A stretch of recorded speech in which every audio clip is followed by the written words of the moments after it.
पण हेमंत पाटलाचा गेम झाला आणि त्यांच्याच माणसाने त्याचा गेम केला. पण एक आहे हिंगोली जिल्हा, नांदेडमधले 2 मतदारसंघ आणि यवतमाळमधले 1 मतदारसंघ असा 3 जिल्ह्यामध्ये डिवाईड केलेला आहे. वेगवेगळ्या जिल्ह्याचे वेगवेगळे प्रश्न आहेत, पण मूलभूत सुविधापासून अजूनही हा मतदारसंघ अजूनही वंचित आहे. तो लाईटचा विषय आहे, जिकडे सबस्टेशन्स फार कमी आहेत, त्यामुळं शेतकऱ्याला वीज पुरवठा बरोबर मिळत नाही आहे. तुम्ही जर पाहायला गेलं तर लोक या सत्ताधाऱ्याच्या गाड्या तिथे येऊ देत नाही आहेत. कारण कसं आहे की सगळेच जण पोळालेले आहेत आणि BJPमध्ये जुने माणसं राहिले नाही आहेत, नवीन माणसं जे आलेले आहेत ते सगळे करप्ट आहेत. आणि एकाने आमची उद्धव साहेबाची सेना चोरली, एकाने शरद पवार साहेबाची सेना चोरली, आपलं त्यांची राष्ट्रवादी चोरली. पण एक आहे, विरोधक असो का काही असो, पण असं म्हणजे उमेदवारी जाहीर करून असं करणं थोडंसं मला वाटतं की ते हेमंत पाटलासाठी फार अपमानजनक होतं. किंवा नाही, आता बघा, जनतेनं सगळी निवडणुकी हातात घेतलेली आहे, पूर्ण महाराष्ट्रातलीच. आता आम्ही सांगायचं काम उरलेलंच नाही. जेवढा खर्च त्यांनी त्या जाहिरातीवर केला तेवढा जर म्हणजे योजना चालवायला केला असता तर खूप चांगलं झालं. आता लोक हुशार झालेले आहेत आणि मतदान वाया घालणार नाही आहेत.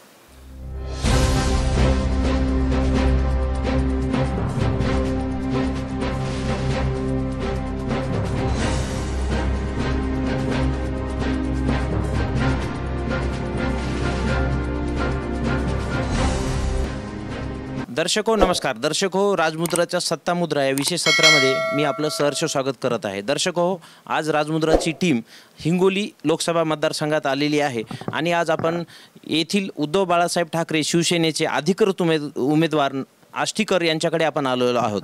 तर नागेश पाटील आष्टीकर हे निष्ठावंत शिवसैनिक आहेत आणि अनेक वर्षापासून त्यांच्या मतदारसंघामध्ये काम आहे. तर सर, पहिल्यांदा मी आपलं स्वागत करतो की आपल्याला उद्धव बाळासाहेब ठाकरे यांच्याकडून तिकीट मिळाली. तर आपण आता या जिल्ह्यामध्ये विकास करण्यासाठी कोणतं विजन घेऊन जनतेसमोर जात आहात? अनेक गोष्टी प्रलंबित आहेत. आमचा हिंगोली लोकसभा मतदारसंघ हा 3 जिल्ह्यामध्ये वाटला जातो. हिंगोली जिल्हा, नांदेडमधले 2 मतदारसंघ आणि यवतमाळमधले 1 मतदारसंघ असा 3 जिल्ह्यामध्ये डिवाईड केलेला आहे. वेगवेगळ्या जिल्ह्याचे वेगवेगळे प्रश्न आहेत, पण मूलभूत सुविधापासून अजूनही हा मतदारसंघ अजूनही वंचित आहे. त्याच्यासाठी खूप काम करायसारखं व्यवस्था आहे. आणि आपल्या इकडं जर हिंगोलीमध्ये जर पाहायला गेलं तर सिंचनाची व्यवस्था नाही आहे, पियाच्या पाण्याची खूप अडचणीचं आहे, उद्योगधंद्यासाठी MIDC तर आहे पण उद्योग आलेले नाही आहेत, शिक्षणाच्या बाबतीमध्ये खूप मागासलेलं काम आहे आणि मूलभूत सुविधा सगळ्यात जवळपास दवाखान्याचा विषय असेल किंवा असं सगळ्याच गोष्टीतून आहे. बऱ्याचशा त्रुट्या आहेत. नांदेड जिल्ह्यामध्ये 2 तालुक्यामध्ये अर्धवट सिंचनाची व्यवस्था आहे, पियाच्या पाण्याची व्यवस्था अजून पुरेशी नाही आहे. आणि सगळ्यात मोठा या सगळ्या ज्याच्यात कॉमन जर विषय असेल तर तो लाईटचा विषय आहे, जिकडे सबस्टेशन्स फार कमी आहेत, त्यामुळं शेतकऱ्याला वीज पुरवठा बरोबर मिळत नाही आहे. 8-8 तास वीज मिळते पण ती पण व्यवस्थित नाही मिळत आहे. त्याच्यातसुद्धा खूप कटछाट आहे. इथं मोठ्या प्रमाणामध्ये सबस्टेशनची निर्मिती होणं गरजेची आहे. असे अनेक मुद्दे आहेत. बोलायला गेलं तर खूप वेळ लागेल किंवा खूप हे करता येईल. खूप विजन आहेत करायचं. बरं, महायुतीमध्ये आपण पाहिलं की बराच मोठा ड्रामा या मतदारसंघात झाला. सुरुवातीला तिकीट देण्यात आलं, नंतर आठवड्याभरात तिकीट मागं घेण्यात आलं, नंतर 2-3 बंडखोर उमेदवार होते, त्यांनी परत नामांकन वापस घेतलं. आजही एका अपक्ष उमेदवाराने नामांकन वापस घेतलं आहे. तर आपल्या विरोधात एवढी मोठी शक्ती एवढ्या जोरात कामाला लागली आहे, यावर आपल्याला काय मेसेज द्यायचा आहे? नाही, माझ्याच म्हणून नाही आहे, महाराष्ट्रभर ओव्हरऑल महाराष्ट्रभर हीच परिस्थिती आहे किंवा मी तर म्हणतो देशभरात हीच परिस्थिती आहे. तुम्ही जर पाहायला गेलं तर पंजाबमध्ये, तिकडं हरियाणामध्ये तुम्ही जर पाहायला गेलं तर लोक या सत्ताधाऱ्याच्या गाड्या तिथे येऊ देत नाही आहेत. कारण कसं आहे की सगळेच जण पोळालेले आहेत आणि लोक अतिशय त्रस्त झाले त्यांच्या या वागणुकीला, या हुकुमशाहीला आणि करप्शनयुक्त सगळे असे झालेले आहेत. आता कसं झालं की बघा, BJPमध्ये जुने माणसं राहिले नाही आहेत, नवीन माणसं जे आलेले आहेत ते सगळे करप्ट आहेत आणि ते प्रत्येकावर काही ना काहीतरी ॲलिगेशन झालेले आहेत. आणि जे दुसरे ज्याचे मित्रपक्ष आहेत ते दोन्ही मित्रपक्ष गद्दार त्यांच्या माथी लागलेला आहे. एकाने आमची उद्धवसाहेबाची सेना चोरली, एकाने शरद पवार साहेबाची सेना चोरली, आपलं त्यांची राष्ट्रवादी चोरली. मग आता मला सांगा, त्यांचा पक्षच नाही आहे आणि ते दुसऱ्याच्याच पक्षावर दावा करतात की आमचे पक्ष आहेत. म्हणजे एकीकडं करप्ट लोक आणि दुसरीकडं बैमान लोक. आता लोकांनी पाहायचं तर यांच्याकडे का पाहायचं असा विषय आहे. जेव्हा हेमंत पाटील यांना तिकीट देण्यात आलं होतं त्यानंतर जे काही त्यांचं जन्मत आलं आणि त्यांनी स्वतःहूनच तिकीट कापलं, याचा अर्थ हे केंद्र सरकारचं अपयश आहे का, जे की त्यांना माहीत होतं की आता आमचा पराभव निश्चित आहे म्हणून त्यांनी तिथून काढता पाय घेतला? लक्षात घ्या, हेमंत पाटील या कॅन्डिडेटपेक्षा कितीतरी पटीनं कॅन्डिडेट ते स्ट्रॉंग होता. कारण काय तर एकतर त्यांनी इथं बरेच दिवसापासून काम केलेलं होतं, 5 वर्ष इथं तो खासदार म्हणून होतोय. त्यांचे काही असो यांच्यापेक्षा तर जास्तच कार्यकर्ते होते. पण हेमंत पाटलाचा गेम झाला आणि त्यांच्याच माणसाने त्याचा गेम केला.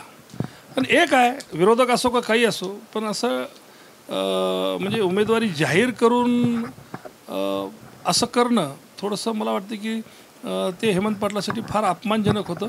किंवा त्याच्यासोबत असं म्हणजे एवढं उद्धवसाहेबाकडून इकडं बैमानी करून येणं, इतकं धोका पत्करणं, इतकं त्यांच्यासाठी करून जर त्यांना ही नामुष्की येत असेल तर ही खेदाची बाब आहे. आपल्या शेजारील मतदारसंघामध्ये पण आपण पाहिलं की भावना गोळींचं तिकीट कापलं, तिकडे मुंबईमध्ये गजानन कीर्तीकरांचं तिकीट कापलं. म्हणजे निष्ठावंत लोक होते, त्यांनी बाळासाहेब ठाकरेंच्या शिवसेनेला धोका दिला आणि ते भाजपमध्ये कसं म्हणू शकता हो? परंतु त्यांना 6 महिन्यामध्येच ही प्रचिती मिळाली. कसं म्हणू शकता तुम्ही? निष्ठावंत कसं म्हणू शकता? निष्ठा संपलेली आहे. निष्ठावंत तुम्ही नाही म्हणू शकता. तुम्ही दुसरं काही म्हणा, पण निष्ठावंत नाही म्हणू शकणार तुम्ही त्या गोष्टी. हो, मात्र त्यांना त्याची प्रचिती आली ना, शिवसेनेला त्यांनी सोडून गेले आणि त्यांना 6 महिन्यातच अनुभवावं लागलं की बाबा त्यांची परिस्थिती आज कशी झालेली आहे. यामधून सामान्य शिवसैनिकाला धडा मिळाला असेल की बाबा जिथं आपण मुंबईला मातोश्रीला तिकीट मागायला जायचो तिथं आज सेटिंगसाठी आपल्याला दिल्लीला जावं लागतं. हेही अख्खा महाराष्ट्र पाहत आहे. तर आपल्या बाबतीमध्ये तसं झालं नाही, आपण दिल्लीला गेलत नाही, आपलं महाराष्ट्रातूनच चालतंय. तर हे प्रादेशिक लेवलचा पक्ष आहे आणि खूप चांगल्या पद्धतीने इथं मॅनेजमेंट होताना दिसत आहे. तर आताची आपली उमेदवार म्हणून काय रणनीती आहे? नाही, आता बघा, जनतेनं सगळी निवडणुकी हातात घेतलेली आहे, पूर्ण महाराष्ट्रातलीच. आता आम्ही सांगायचं काम उरलेलंच नाही आहे. ॲक्च्युली लोक बघत आहेत की हे कोणत्या पद्धतीनं सरकार चालवायला लागले आहेत. लबाडीचं माहेरघर आहे आणि गद्दार लोक म्हणून त्या लोकाला शिक्कामोर्तब झालेला आहे आणि BJPच्या लोकाला सगळ्याला करप्ट पार्टी म्हणून शिक्कामोर्तब झालेला आहे. आणि आश्वासन जे काही दिले, जेवढा खर्च त्यांनी त्या जाहिरातीवर केला तेवढा जर म्हणजे योजना चालवायला केला असता तर खूप चांगलं झालं असतं. पण म्हणजे जेवढ्याच्या जाहिराती झाल्या तेवढे सुद्धा अनुदान किंवा योजनेमध्ये त्या लोकांना वाटप झालं नाही, असं माझा स्पष्ट आरोप आहे. हिंगोली जिल्ह्यामध्ये मेडिकल कॉलेज अजून झालेलं नाही आहे. हिंगोली जिल्ह्यामध्ये 20 वर्षाखालीच ब्रॉडगेज झाली, परंतु आज मुंबईला रेल्वे जोडलेली दिसत नाही आहे. किंवा इतरही इंजिनिअरिंग कॉलेज असेल किंवा मोठे मोठे प्रश्न प्रलंबित आहेत. भविष्य काळामध्ये जर आपण इथून उमेदवार म्हणून जिंकलात आणि आपल्याला दिल्लीमध्ये जर इथलं प्रतिनिधित्व मिळालं तर आपण कोणते महत्त्वाचे मुद्दे पुढे मांडणार आहात? बघा, जे काही सेंट्रल गव्हर्नमेंटचे विषय असतील आणि जे काही आपल्याला इथं मूलभूत सुविधासाठी अगोदर झटावं लागेल, मग सिंचनाची व्यवस्था असेल, पिण्याच्या पाण्याची व्यवस्था असेल, एज्युकेशनचा विषय असेल, आरोग्याचा विषय असेल, ते आपण अगोदर या सगळ्या गोष्टीची आढावा घेऊन या विषयावर नक्की आपण तिथून आपण या विकासाला किंवा या हिंगोली लोकसभेच्या मतदारसंघाला सुरुवात करूया. आपल्यासोबत बाजूला बसलेले संभाजी ब्रिगेडचे राष्ट्रीय अध्यक्ष इथं बसलेले आहेत, मनोजदादा आखरे. दादा, आपल्या संघटनेने महाविकास आघाडीला पाठिंबा दिलेला आहे, तर आपण काय बोलू शकता? एक लक्षात घ्या की संभाजी ब्रिगेडनं पाठिंबा दिला म्हणजे एक विचारधारा जोपासण्यासाठी आणि या देशातील लोकशाही आणि संविधान हे जर टिकवायचं असेल तर आम्हाला सर्व शिवशाहू फुले आंबेडकर या विचारधारेला मानणाऱ्या वर्गाला एकत्र येणं गरजेचं आहे. आणि म्हणून जी काय परिस्थिती या देशामध्ये आपण बघत होतो या परिस्थितीमध्ये सर्व वेगवेगळ्या सामाजिक संघटना असतील, वेगवेगळे पक्ष असतील, त्यांनी सगळ्यांनी एकसंघपणे येऊन महाविकास आघाडीमध्ये सामील होऊन ही संविधान आणि लोकशाही टिकविण्यासाठी प्रामाणिक प्रयत्न करणं गरजेचं आहे आणि त्यासाठी आम्ही महाविकास आघाडीसाठी सोबत आहे. महाराष्ट्रभरामध्ये आपलं मोठं केडर आहे, प्रत्येक जिल्ह्यात आपले जिल्हाध्यक्ष आहेत, तालुक्यांमध्ये अध्यक्ष आहेत. कशा पद्धतीनं आपले त्या पातळीवर काम चालू आहे? संपूर्ण महाराष्ट्रामध्ये प्रत्येक तालुका पातळीवर आपले कॅडर कॅम्प चालतात आणि प्रशिक्षित कार्यकर्ते महाराष्ट्रामध्ये काम करतात आणि म्हणून याच कार्यकर्त्यांच्या बळावर प्रबोधनाच्या माध्यमातून आम्ही संघटन उभं केलेलं आहे आणि त्याच माध्यमातून आता राजकीय संघटनेमध्ये सुद्धा उद्धव बाळासाहेब ठाकरे यांच्यासोबत आम्ही राहून पुढील भविष्याची जी काही वाटचाल असेल या देशाच्या हितासाठी, लोकहितासाठी ही आम्ही स्वीकारलेली आहे. साहेब, आपल्याला अजून एक प्रश्न विचारतो की आपल्या इथूनच शिवसेनेचेच माजी नेते जे होते BD चव्हाण हे वंचित बहुजन आघाडीकडून उभे आहेत, त्याचा काही या मतदारसंघात फरक पडणार आहे का? नाही, बघा आता संपूर्ण भारत देशामध्ये म्हणा किंवा महाराष्ट्रात म्हणा, आता लोक हुशार झालेले आहेत आणि मतदान वाया घालणार नाही आहेत. वंचित बहुजन आघाडीच्या नेते मंडळीला खूप चांगला चान्स होता. एक 4-5 माणसं आज काही असो त्या उच्च सभागृहात जात होते, कार्यकर्त्याला न्याय मिळत होता, समाजाला न्याय मिळत होता आणि जे काही आज हे भाषा संविधान बदलायची भाषा करतात त्यांची अन्वयी यांचा जयजयकार झाला असता. चांगल्या गोष्टीसाठी आपण एका जागी आलात याचं सगळ्या लोकांनी सन्मान केला असता, पण तसं झालेलं दिसलं नाही. त्यामुळं लोकांनीसुद्धा आता मतं वाया घालायची नाही असं ठरवलं आहे. दिवसेंदिवस जसं जसं मतदानाची तारीख जवळ येते आहे तसं तसं असं दिसतं आहे की सगळ्या लोकांनी एकमत करून त्यावेळेस आपलं मत वाया जाणार नाही आणि जे काही देशाच्या हिताच्या गोष्टी आहेत ते एक संघ राहून लोक करतील. जनतेच्या माध्यमातून आमचं चॅनल त्यांच्यापर्यंत पोहोचतं आहे, तर शेवटचं एक आवाहन करतो की आपण उमेदवार या नात्याने नांदेड जिल्हा, हिंगोली जिल्हा आणि यवतमाळ जिल्हा या तिन्ही जिल्ह्यातील मतदारांना कोणता आवाहन करू शकता चॅनलच्या माध्यमातून आपण करावं? मी आपल्याला आपल्या चॅनलच्या माध्यमातून एवढंच सांगू इच्छितो की ही महाविकास आघाडीच्या सर्व नेते मंडळीने जी ही महाआघाडी केलेली आहे ते या देशाच्या हितासाठी केलेली आहे.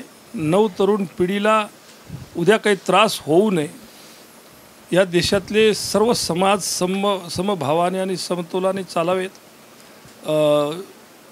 जे काही आज भारत देशाची GDP घसरत आहे याला कुठेतरी स्थिरस्थावरता यावी आणि जे काही या समाजामध्ये भानगडी लावण्याचं काम किंवा हे जे लोक निष्ठुरपणे संविधानाचा अपमान करत चालले आहेत किंवा संविधान बदलायची भाषाच करत आहेत, अशा लोकांना या सत्तेपासून दूर ठेवून चांगल्या लोकांना निवडून दिलं पाहिजे असं मी आपल्यामार्फत मी सर्व जनतेला आवाहन करेन.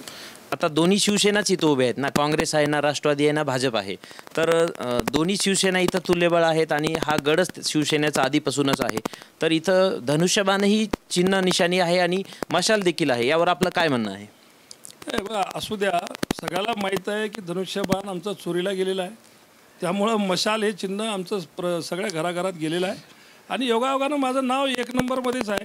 माझे बॅलेट पहिल्या मशीनच्या पहिल्याच याच्यावर माझं नाव आहे, नागेश बापूराव म्हणून, आणि ते सगळ्या लोकांना जनतेला पाठ झालं आहे. त्यामुळे मशाल हे पहिल्याच नंबरवर आहे आणि पहिल्याच नंबरवर राहणार आहे, त्यात काय दुमत नाही. आपण आम्हाला वेळ दिलात, आमच्याशी चर्चा केली, खूप चांगली अशा चर्चा झाला. आम्ही आमच्या राजमुद्रा परिवारातर्फे आपल्याला लोकसभेसाठी शुभेच्छा देतो. अवघे 72 तास, आता 48 तास उरलेले आहेत. आपण आपल्याला वेळ दिलात, धन्यवाद. थँक्यू. तर दर्शको, हे होते नागेश पाटील आष्टीकर. आज आपण त्यांच्याशी चर्चा केली. हिंगोली दौऱ्याचा आज आपण जनतेचा कौल देखील घेतलेला आहे. TVवर आपण सकाळी व्हिडिओ अपलोडच करणार आहोत. जनतेचा कौल पण पहा आणि उमेदवारांची प्रतिक्रिया पण पहा. कुठेही जाऊ नका, बघत राहा फक्त आणि फक्त राजमुद्रा न्यूज लाईव्ह. धन्यवाद. मनोरंजनाचं प्रबोधन, करमणुकीचं उद्बोधन, बातमी अचूक, माहिती बिनचूक. पाहत रहा राजमुद्रा न्यूज लाईव्ह.